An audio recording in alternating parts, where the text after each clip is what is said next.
The New York Mets, they picked up their 10th win of the season on Sunday after they swept the A's in Oakland, and now are victorious in 4 consecutive games. And one of the Mets' top young prospects is coming up to the big club. So let's talk about it with the co-host of the Amazin But True Podcast. That will be Jake Brown. He's got his Sunday special blazer on. Jake, how's it going? I might have to make it a tradition. If they keep winning on Sundays, I'll wear it, and I'll wear it even if they don't because it looks that good. But I'm doing well. It was a good weekend and a good series win.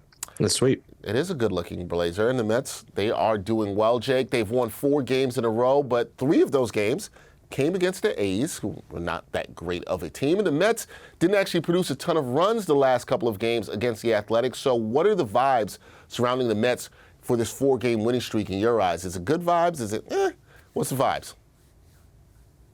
It's a mix. I think it's not like, world championship, here we come. I mean, the Oakland A's are flat out terrible. I think I played better teams in 3rd grade in Little League than these, like walks left and right, just an absolute disaster. But you got to beat the teams on the schedule, and they won. And sure, Sunday wasn't pretty, but Friday they put up all these runs. And there's got to be plate discipline there, too, and they showed it. Like, yeah, the pitchers were bad, but it takes hitters not swinging at those bad pitches, and the Mets did that. So this is still a major league team, as bad as they are. So you take the wins. There's frustrating moments, not enough production offensively, leaving an army on the base pass. That's frustrating.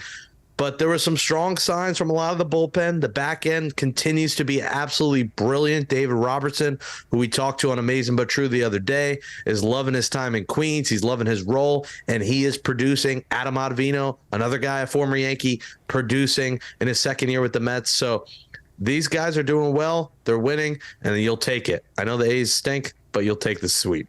Got to take the sweep, got to take the 4 games in a row for sure. Now, according to multiple reports, the Mets are calling up their top infield prospect. That will be Brett Baty. The third baseman is expected to join the Mets on Monday in Los Angeles. So with Baty on the way, who had been hitting lights out in AAA, he's been tearing the cover off the ball. Is this the right time for him to come up, and should he play every day at third base, Jake?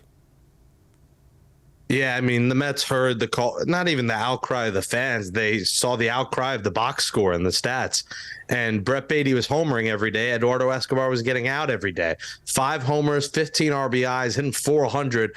Brett Baty is just crushing the baseball right now and has to be on this team.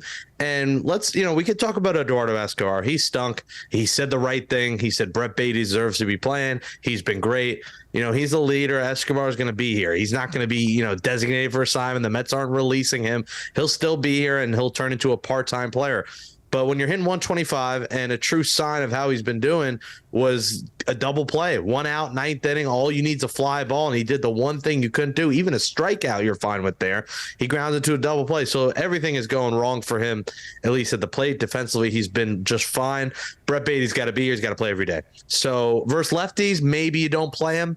But righties, he has to be playing every day. And what gets overlooked in the Escobar thing is that Daniel Vogelbach has also been terrible. He's hitting 174 as well. So there's going to be times where maybe you DH Baty and, you play Escobar, or you play Guillorme. Like, there's going to be times you have to mix and match. But not only has Escobar been bad, Vogelbach has been too. So maybe Baty gives them that infusion that they badly need, because he did that early on before he got hurt last year. Yeah, we saw that from him right before he got hurt. You're right about that. And the Mets could have some flexibility with what they do at the bottom of their lineup with him now being up with the big club. Now, more injury news for the Mets as Max Scherzer's Sunday start was pushed back due to his ailing back. What's your level of concern surrounding Scherzer's injury in a rotation that's already down to 2 starters? My level of concern is, why can't we have nice things? I mean, this was the thing. 2 40-year-old starters at the top of the rotation. One gets hurt 2 hours before opening day. The other one gets hurt a couple of weeks in here, and the Mets cannot afford losing anyone. Luckily, he's going to be back. He says he's fine. I'm not too worried about it right now. Maybe in a few weeks, if it comes back and it gets worse, you just don't want it to be a season-ending thing. Right now, you're just trying to, win series and survive. And if you don't have these guys in April, in early May, you'll be just fine. At this point, the way the Braves are playing, it's going to be tough to win this division as we expected. It's going to be a dogfight between 3 teams, but I'm not too worried yet. I think Max is going to come back. He is coming back, and I think he's going to avoid a trip to the IL. And Verlander's on the way, so I think we have a shot to see Verlander and Scherzer somewhere in the first week of May, and all will be okay. That is what Mets fans want to see. The ever-optimistic Jake Brown, co-host of the Amazin But True Podcast, joining me here to talk some Mets baseball in his wonderful Sunday blazer. We appreciate it, Jake. Thank you, man. The Mets are heading to Hollywood, and I look like I am too. Maybe I will. Maybe I'll make the trip. Thanks for having me. Always a pleasure, man. Thank you.